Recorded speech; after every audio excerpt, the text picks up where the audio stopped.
It's time. It was over 11 years ago when I uploaded my first Final Fantasy VII video to YouTube. And ever since then, I've been a part of the most amazing Final Fantasy VII and RPG community on the internet. Throughout that entire time, the Final Fantasy VII Remake has been a part of the conversation, whether or not it was just a joke back in the day, a meme when we thought it was never going to come out, all the hype when the announcements finally dropped, videos expressing our worries and complaints, videos expressing our excitement and expectations. And through that entire experience, I have been incredibly humbled to know how many people truly care about my own opinion on the Final Fantasy VII Remake. I have gone through thousands of messages about the Final Fantasy VII Remake over the past 11 years, and all of that boiled down to the biggest and most amazing event our community has ever had when the remake finally came out, and we were able to just enjoy the event as a community and as friends. I cannot stress enough how much that event meant to me and how amazing it was to just appreciate the moment. It wasn't about whether the game was good or bad. It was just about enjoying the game together in this event that we had all looked forward to for so long. I uploaded my entire Let's Play of the Final Fantasy VII Remake to YouTube, but to be honest, I was just enjoying the moment. I mean, I was enjoying my community, just having one of the most amazing experiences of my life. I wasn't necessarily getting down and dirty and talking about the real details, talking about the good and the bad. I was just trying to enjoy the experience. I didn't want to take a step back and really create a review for the game until all of the hype wore off, until the community event was over, until I got a chance to really just play the game myself, and until I was completely finished with everything the game had to offer. The regular game, the post-game, stuff after that, everything. I wanted to experience everything there was until I actually created some kind of review and opinion about it. You're telling me that you didn't just blitz through the game on the easiest difficulty so you could get your review out as quick as possible so you'd get the most views? No. I do think it's important, however, to split this video up between my biased review of the game and a more unbiased regular review you would see online. Being someone that's played Final Fantasy VII way too much, I feel like it's important to get my biased feelings out and my experiences out of the game first, and then we can take a step back and really look at, is it a good game or not? So long story short, the first part of this video is going to be my biased experiences and what I thought, and the second part of the video is going to be an unbiased review. So I've made you wait long enough. I have gotten so many messages about what I personally think about the Final Fantasy VII Remake. Being someone that has completely destroyed, taken apart, and put back together the original game, what do I think about the remake? What was my opinions and my experiences? Well, I loved it. And when I say loved it, I don't mean that I loved my first experience with it. I mean, I loved it. I'm still loving it. I'm still playing a lot of it. I'm still getting more out of it.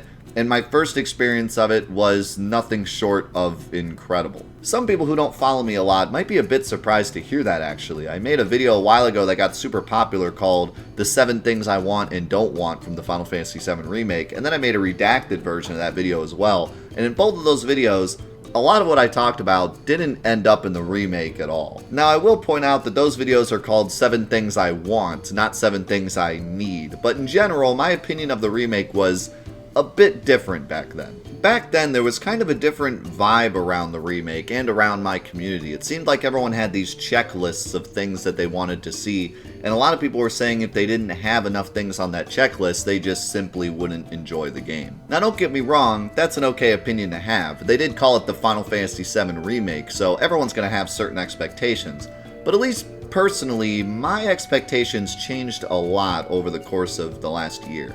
I used to feel like a Final Fantasy VII Remake needed to be exactly what the community wanted, but then I kind of realized what Square's goal really was with this game. It always felt like such a kick to the groin whenever Square Enix would come out and say, hey, you know that thing you guys want? Yeah, we're taking that out because we're more focused on the new fans. It wasn't that Square didn't care about the old fans. It was that they were trying to make a new experience for the new fans and the old fans. I was so caught up in this whole, if it's new, then it's not for us kind of thing, when in reality, the new experience is what Square Enix wanted us to have. They wanted to give us a new experience that was still Final Fantasy VII. They wanted to take all the Final Fantasy VII fans and for the first time in 18 years have them sit down and play a game with Barret, Tifa, Cloud, and Aerith, but not know what's going to happen.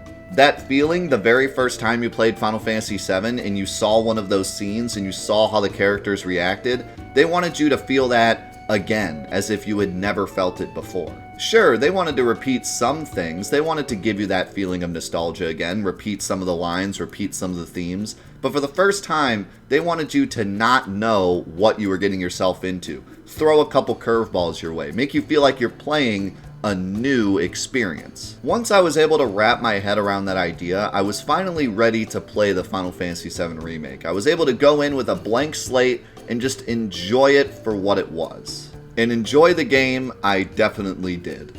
First off, I'm a big fan of action RPGs, so the combat felt really great for me. As I said when I played the demo, it really does feel like it's as close to a turn-based RPG it could possibly be, while also being an action RPG.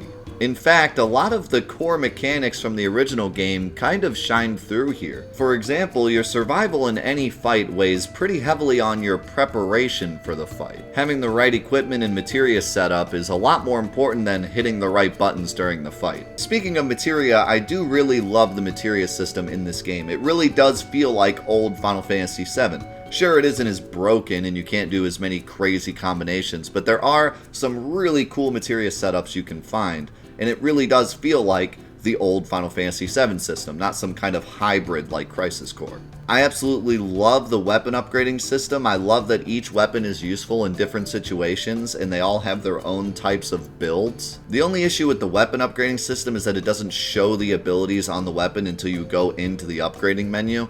That's really slow and tedious, and you would think with how amazing the rest of the menus are in the game, they would have thought of that. But in general, I loved the gameplay. I enjoyed it for every minute throughout the game. I enjoyed the post-game. I'm still enjoying doing types of challenges with the mechanics. It is fun, and there's enough here for everyone. I don't know if it's going to be enough to spread into the next game. I feel like they might have to make some changes because it might get boring if it just keeps being this for the next 2 or 3 games.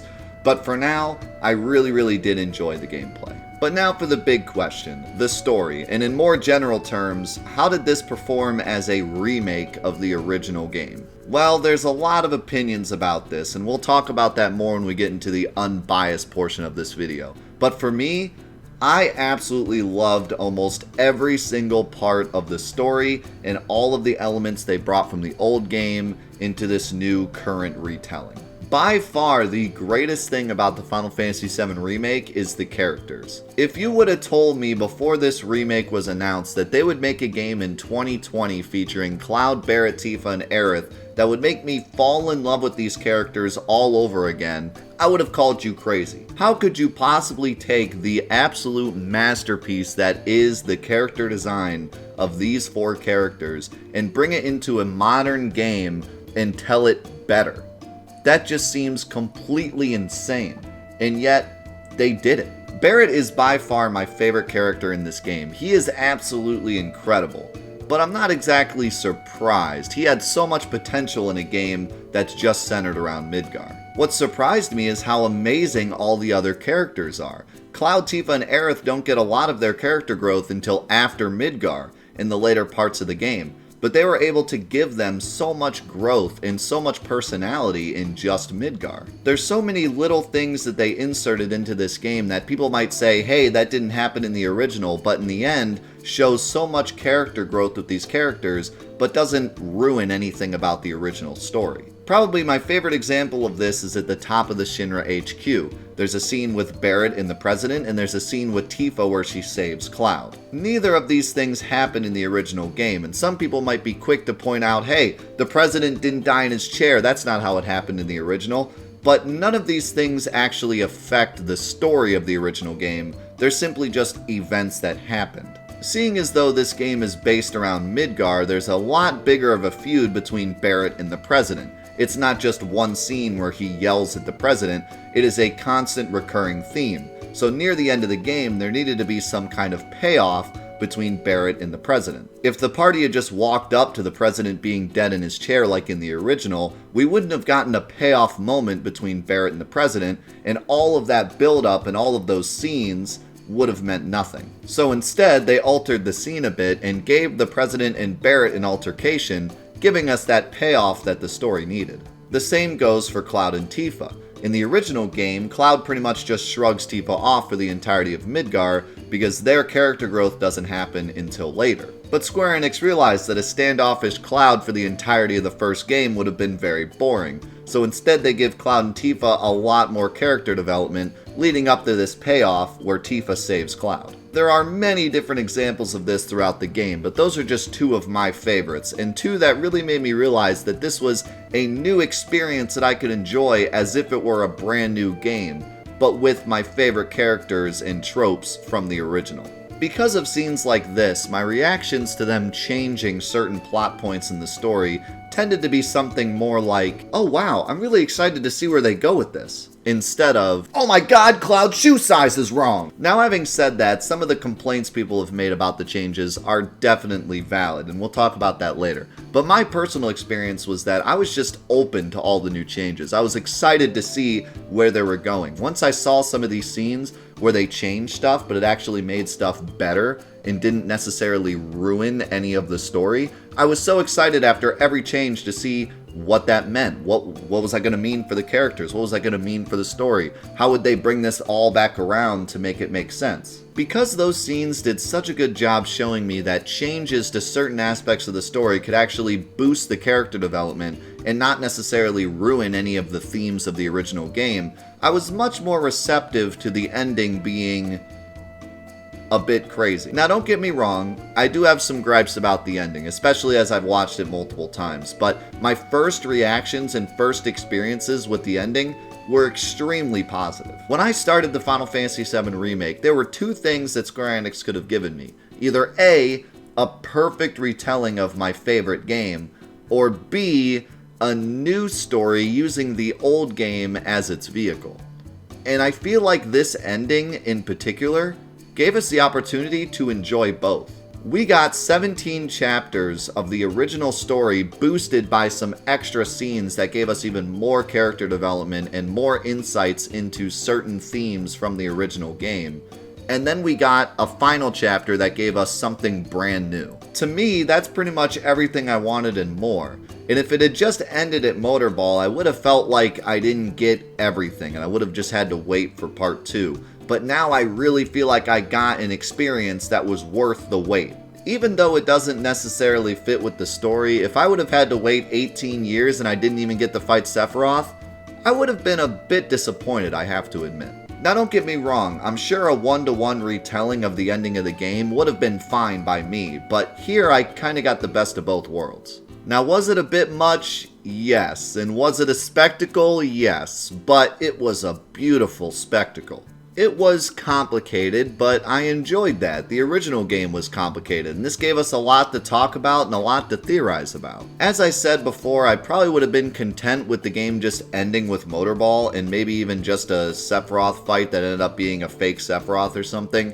But this gave me something to really think about, and I was thinking about this ending for days after finishing the game. Square Enix successfully gave me a Final Fantasy VII experience that I never thought I would have. And that's something amazing. After the game was over, I was surprised to see that there was some post-game content, and it's really nice. For whatever reason, I was kind of just expecting some kind of hard mode where you played through the game again, but there's a whole new game plus mode, plus there's extra scenes to see depending on what you saw in your first playthrough, and there's the post-game battle simulator as well. Even though this game doesn't have a ton of post-game content like some other Square Enix games, I do feel like I got my money's worth. The game itself was a pretty good length, and I had a lot of fun all the way through. I didn't feel bored at any time.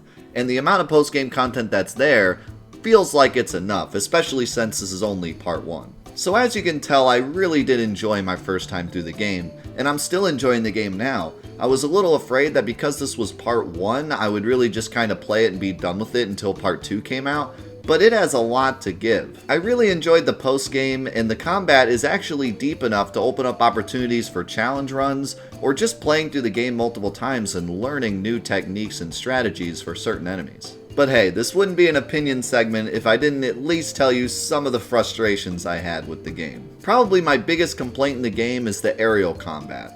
There's a lot of things wrong with it. For starters, there's no jump button, so in order to attack enemies in the air, you need to stand underneath them and then hit the attack button. This would normally be fine, but with how close the camera is, even on the furthest setting, it can be hard to actually see where the enemy is above you. Also, the animation for jumping up in the air is pretty slow, so a lot of times the aerial enemy will just be gone by the time you get up there. Also, the camera isn't the best at following you during aerial combat, and if you do any aerial combat near walls, the camera will a lot of times freak out. Aerial combat is also pretty lackluster. You can't do much damage in the air, and you don't have many options either. Now you might think that this is just a balancing choice. Any flying enemy is just meant to be dealt with either magic, Barret, or Aerith. The problem, however, is that there are a lot of flying enemies in this game, and Barret and Aerith aren't always available. I could understand if there were just a few flying enemies, and that was kind of their gimmick, was that they were hard to pin down. But there are far too many flying enemies for it to just be a balance thing. In fact, there's even a specific enemy that you're not supposed to use magic on and you're supposed to use aerial combos on while he's channeling. It would also be okay if flying enemies tended to stay in one spot, but they love to fly around as much as they can, and running around on the ground trying to track them down is incredibly frustrating at times. In other action RPGs like Kingdom Hearts, there's a jump button, so you can jump up in the air, kind of survey where all the flying enemies are, and then pick one to target. In addition, Kingdom Hearts has incredible tracking, meaning you can be almost anywhere on the battlefield and hit the attack button and Sora will snap to a target. However, because of the way the combat is in Final Fantasy VII Remake, there is absolutely zero tracking. When you hit an attack button, your character simply just attacks in the direction that the enemy is, and you need to have the correct positioning in order for that attack to hit. By far the worst part of the aerial combat, though, is the fact that it's hard-coded to only have your character jump if the enemy is currently flying. This is blatantly obvious early in the game when you try to fight these guys on the walls and Cloud simply won't jump up to attack them. Now you could see this as kind of a tutorial thing, where it's trying to show you to use magic in certain situations to knock enemies off walls. But when you walk up to the wall and expect Cloud to jump up it just to see him smack the wall, it's pretty frustrating. You can't help but think it would be much easier if you just had a jump button. And in general, good action RPGs give you multiple ways to deal with enemies. You should never be pigeonholed into using a specific ability. So how could we fix this? Well, it's probably not the answer just to add a jump button, especially when the rest of the game is not balanced towards you having a jump button. However, one thing I thought would be kind of cool is to have at least one ability with Cloud and Tifa that specifically targets aerial enemies. Now you might argue that that would be kind of a waste of a weapon. If you pick up a weapon and its skill is aerial combat, you might not ever equip that weapon. You'd rather use a weapon that's good in every other circumstance. However, one solution I would like to throw out there is to simply have some abilities that already exist target aerial enemies. Like for example, is there any reason why Blade Burst can't hit aerial enemies? It seems like the perfect ability to use for aerial combat, and it even scales off magic. For Tifa, you could simply just take Dive Kick or Star Shower and give it a bit more tracking for aerial enemies. At the very least, Tifa does have some good aerial combos after using Unbridled Strength, but Cloud is pretty useless in the air. The other big issue I had with the game were the Whispers. I don't love the visual design of the Whispers, but I don't hate it either. I think it does an okay job. They look pretty formidable at times, and especially that ending part with the giant cyclone of Whispers looked really cool. My problem with the Whispers is that they're supposed to represent fate, and I hate fate gimmicks in pretty much any piece of media. It is extremely hard to pull off a fate gimmick without devaluing pretty much every other piece of the plot. Anything that happens can pretty much be boiled down to the fates allowed it to happen or the fates didn't allow it to happen, pretty much taking away the power from all of the characters and all the different plot points that lead up to any event. Probably the worst example of this is the motorball fight, where the party gets saved by the fates several times throughout the fight. This goes such a long way in devaluing these characters that the game has been building up this entire time. Imagine that in some other universe where the fates weren't intervening here, the party would have done all of this work to set up the destruction of Shinra just to die on the way out. It doesn't make me feel like Avalanche is this strong force that's going to go out into the world and stop Sephiroth, It makes me feel like they're weaklings that could have died at any time if the Fates hadn't saved them. There seem to be a lot of moments that feel disconnected with the plot just because the Fates decided that's the way things needed to be. For example, the Whispers attack Wedge on his way to try to escape the Sector 7 collapse.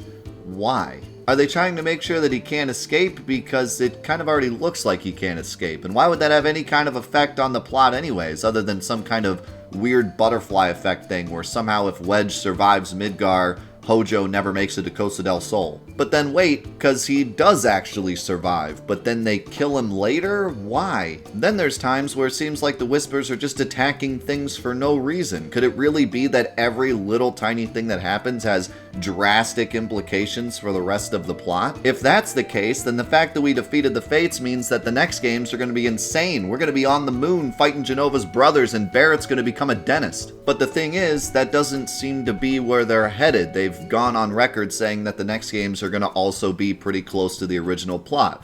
So what was the point of the Fate thing? There's a lot of in-depth theories about the Fates and about the ending of the game, and I'm not going to get into all of that now, and there's some really, really cool ideas.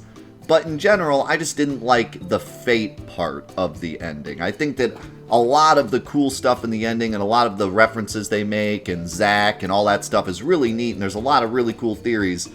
But the Fates themselves, I think, were just too much. I think if the Fates were just at the end of the game with all of the revelations and theories there, it would have been fine. But the fact that they're constantly shoved into a lot of the scenes, and in the end, everything kind of turns out the way it always was anyways, I don't really see the point. Just have Wedge die the way that you want him to die. If you want him to live a little bit longer and then die, just have that happen naturally. There's no reason why the Fates need to do it. If you want to have a scene where it looks like Barrett dies and then he doesn't die, you can do that in many other ways instead of just the Fates magically healing him. In all these scenes with the Fates saving the party, that's not necessary. It doesn't add anything to that ending scene. It just simply devalues the party and all of the work that they've put in thus far. It just feels like all these little things that the Fates do throughout the game don't really add up to what we see in the ending. So those are basically my two big complaints, the aerial combat and the Fates. Unfortunately, the Fate scenes can't really be fixed at this point,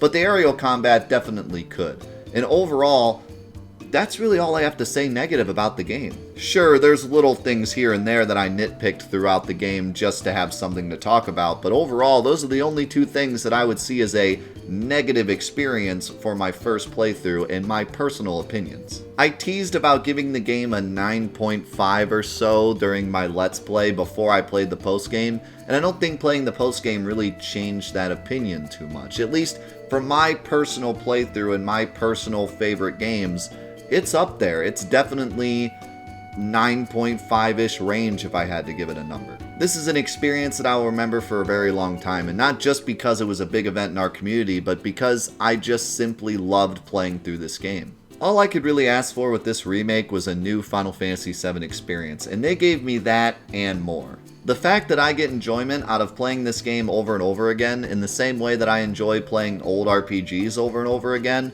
speaks absolute volumes. So that, in a nutshell, is my opinion. You can always watch the entire Let's Play to see my reactions to each individual thing, but in general, I love the experience. I cannot wait to see where they go in the future. Now that we're done talking about my experience with the game, let's take a step back and look at it as just that, a video game. Not a game that's been a talking point in our community for so long in this huge hype bubble that finally burst, but just a video game. How is the actual Final Fantasy VII Remake? Well, let's break it down into categories, just as any review site would if they made it past the first level. First, let's talk about gameplay.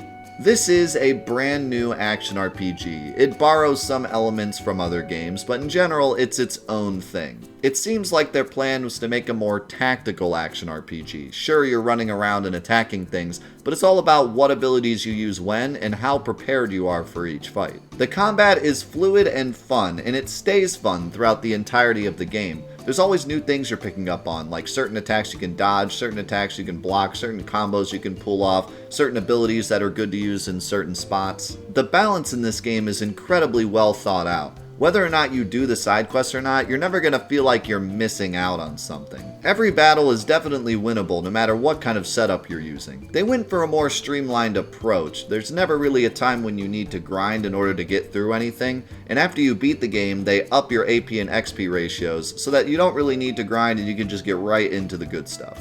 This is a bit different than the RPGs of old, but it makes more sense for the type of game they were creating. I love that the side quests are very obviously laid out, and it's very obvious to the player that they can either do them or move on.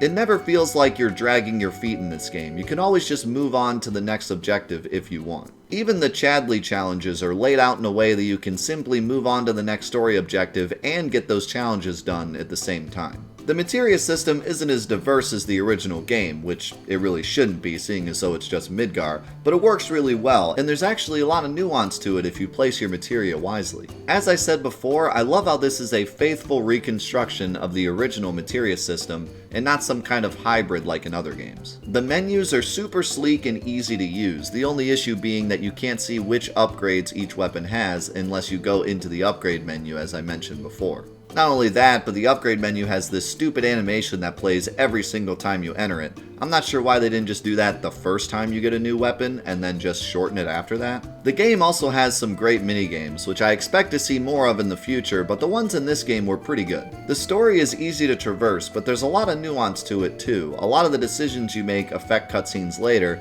and there's also some bonus cutscenes in the way of discoveries. Not only does this give the game more replayability, but it really feels good doing a New Game Plus run and getting to choose different options the second time through. As I said before, the post-game could have maybe had a bit more added to it, but for the most part, I really enjoyed it. Hard mode was awesome and really made you prepare for each fight, and the post-game tournaments were super fun as well. In general, I would say that the gameplay was very, very good in this game. There's a lot here for a lot of different people. The only people that would really be rejected towards this game are people that just reject action RPGs in general, which is rough because action RPGs are pretty divisive. A lot of people like them and a lot of people hate them. Just the fact that this game is an action RPG automatically makes it kind of a divisive game, but if you are into action RPGs or even into turn-based RPGs, there's a lot for you here. I think what impresses me the most is how deep this combat truly is. For action RPGs, it's very easy to just be boiled down to mashing buttons, but here there's so many different abilities and so many different combos you can pull off, and the materia system really adds a lot of nuance to all of it. As mentioned before, the big complaint with the gameplay is the aerial combat. It is just not good and needs to be improved. Now let's talk about sound and music. I'm no expert when it comes to voice acting, but it seems like the response to the voice acting in this game is very positive. There seems to be some complaints when it comes to the side characters at times, but the main characters are incredible, and that's what it's all about. The scenes that matter most have the most work put into the voice acting, and it shows. The music in this game, however, is a bit different. Most of the people that I've talked to really enjoy the soundtrack in this game, but it definitely has its critics. They went for a big variety with the soundtrack here, and that means that a lot of people are going to like it, and a lot of people are going to hate it. When it comes to an old, gritty RPG like Final Fantasy VII being thrust into the year 2020, I think a lot of people just expected big rock anthems all the way through. And Square did definitely deliver on that promise, but they also gave a lot of variety so that everyone could get something out of the soundtrack. I, for one, definitely appreciate the idea that the soundtrack could touch multiple genres, but not everyone feels that way. In general, though, the music here is very, very good, and there's so much music to unlock and discover as well. It's great that a lot of their more stylized pieces are in the form of collectibles, and most of what you hear throughout the game is what you would expect. But then there's also Dubstep Alley. I think the biggest talking point in terms of critics with the music is the wall market theme, and I have to admit, it is a bit grating given how much time you spend there. What about the graphics? I have to admit, I'm no big graphics guy. If it looks good, it looks good. I'm not going to get down into every single pixel, but I will say that it's pretty obvious they put the most work into the characters, which is the biggest point of the game, and it works out because the characters look incredible. Everything looks like it should look. You can see something and know exactly what they were going for. The general atmosphere of the locations is the same as the original game, and it really helps set the tone. I think the most important thing about the graphics is the way that the game flaunts them, and man does this game have some incredible photo ops. It seems like whenever there's something cool going on, the game always takes a moment to give you a great look at it. The biggest critique by far that I've heard about the graphics is that certain textures are extremely blurry at times. To be honest, I'm willing to give the game a pass for the most part on this. Most things look great, and anything that's blurry tends to be in the background. However, there is one really bad instance of this, and it's during the ascent to the Shinra HQ building. All the way up the wreckage, you can tell that some of the further away textures don't look super pretty. But then to top it all off, when you get up to the top, Barrett says this: "Don't you ever forget this view." Perhaps it was more important to put more work into the characters and leave some of the other textures a bit unfinished in order to make sure the game runs smoothly, but then don't point it out. Not to mention, some of the later parts have sections like this that look great, so I'm not really sure why this section in particular needed to look like this. Now let's talk about value. This is a big point for me. I feel like in general, games of the last couple years have been really shaky in terms of their value. Some games simply just don't feel like they're worth the money, and a lot of people like to just sit around and wait until the game goes on sale to purchase because they never know what kind of value they're actually getting out of it. However, this game is not only a remake, but a remake of an old PS1 RPG. There's certain standards that come along with that. I think a lot of people walked into the remake understanding that it's a new game for a new era. It's not necessarily going to be a 100-hour journey from PS1's past. But at the same time, there were certain expectations. Not only is this a remake of a game that defined a genre of big, epic games that take a long time to get through, but it was also in the works for a very long time, and if we had waited all this time for a game that was simply too short, it would have been a very depressing outcome. However, after saying all that, the value of this game is pretty insanely high. I am very hard pressed to name any games that have come out in the last couple of years that have kept my interest for 50 plus hours without ever feeling like I ran into any filler content. There are some people that say that the side quests feel like filler content, but I definitely disagree with that. The side quests are pretty quick and easy and never feel like they're overstaying their welcome. They always feel like they fit, and the rewards for doing the side quests include actual story elements, which is a really cool touch. But even without the side quests, the length of this game is pretty acceptable. The only argument I would make about value in this game is the First Class Edition version.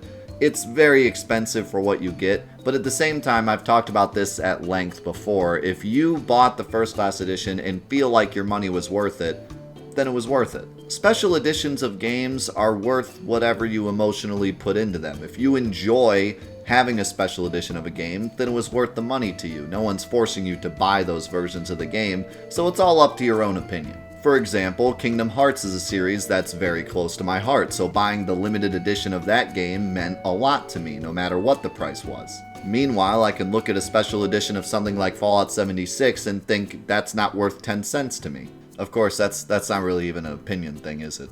Finally, let's talk about the story. Now, the story of the Final Fantasy VII Remake, in its core, is the story of Final Fantasy VII. And of course, the story of Final Fantasy VII is a timeless classic. So, I think what's more important here is to talk about its remake-ness.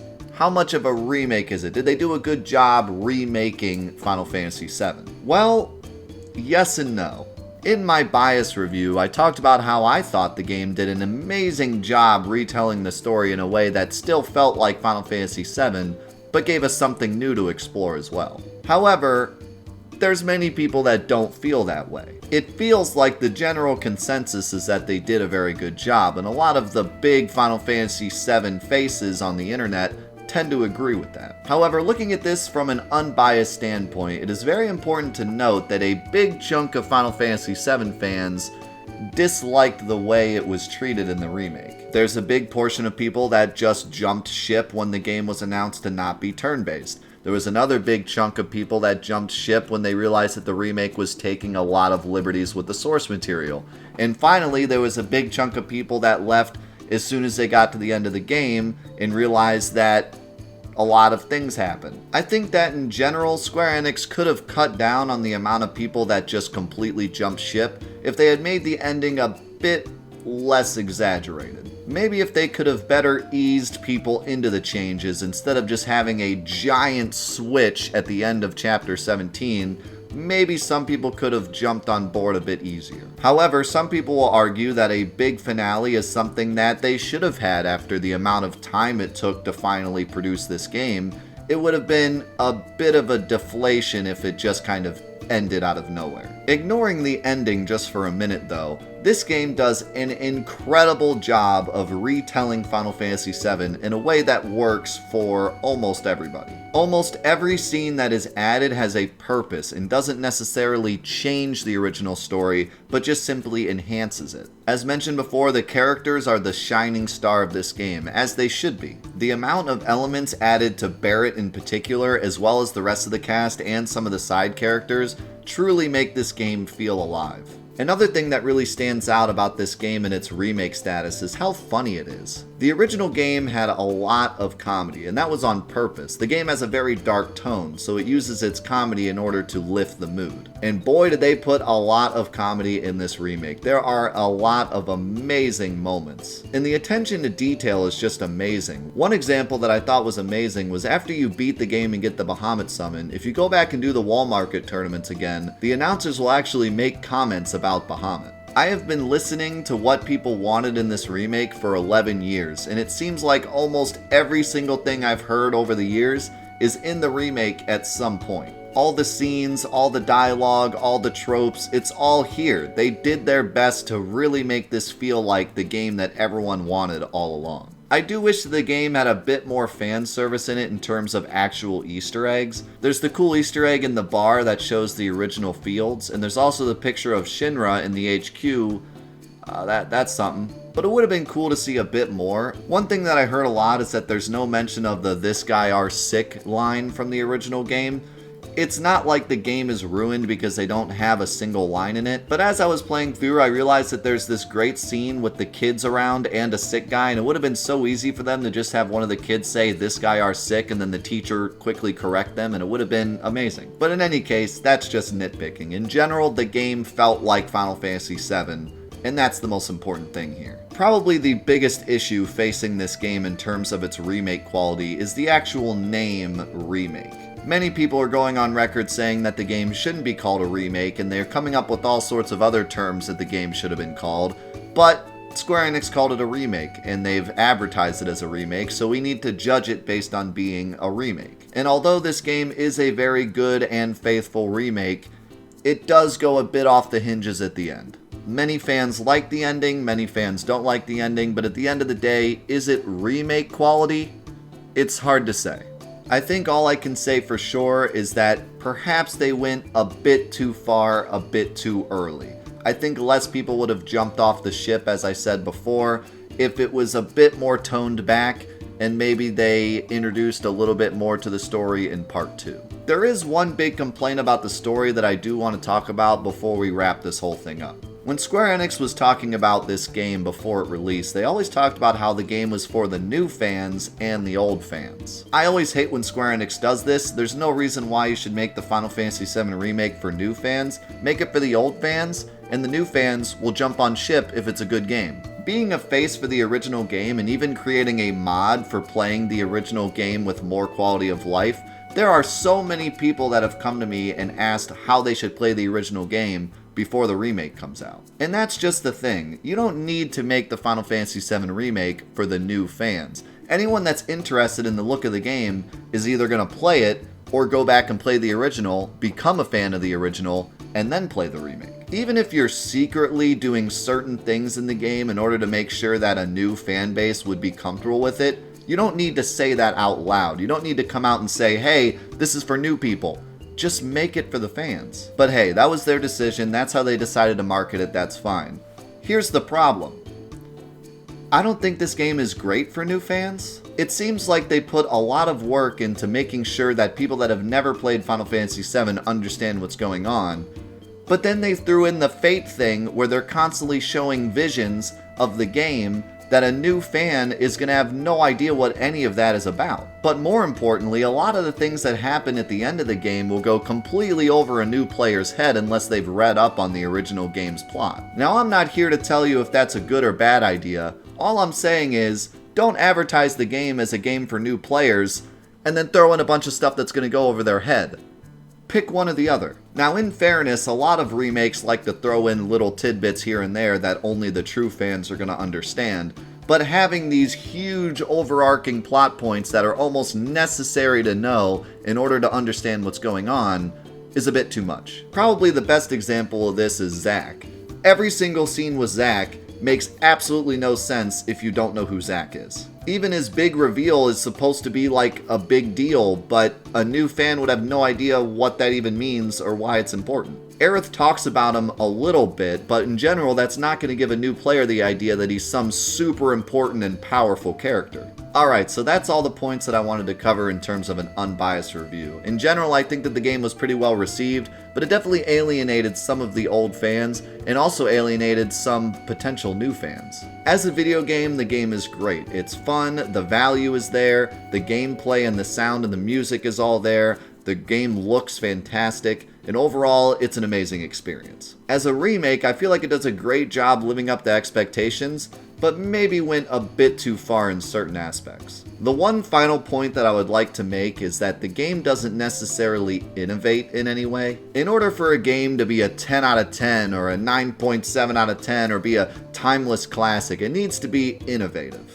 A game like Super Mario 64 that innovated the 3D platformer, a game like Doom that innovated the first-person shooter, a game like GoldenEye that innovated multiplayer. Those type of games are classic because you see all sorts of other games copying off of what they established. I gotta be honest, the Final Fantasy VII Remake, I don't think many people are gonna copy off of it. I think the Final Fantasy VII Remake is gonna be like this for part 1, part 2, part 3, part whatever, and then it's gonna kind of fade.